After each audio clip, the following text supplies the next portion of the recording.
Kapag hindi na kinaya o ayaw ng mga korte sa Pilipinas, doon lang tayo hahantong sa ICC. Tama po ba yun? Mama, pwede akong...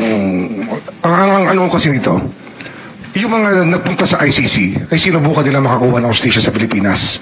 Ngunit nabigo sila. Pero sinabi ni Senator Quitano kanina, ni walang naghain ng kaso dito. Yun nga, Ni isa. ang problema nga po rito kasi, yung mga nangyari lalo na sa Mindanao, wala ho talagang paggalaw ang mga piskal ng panahon na yun. Hindi talaga gumagalaw ang kaso.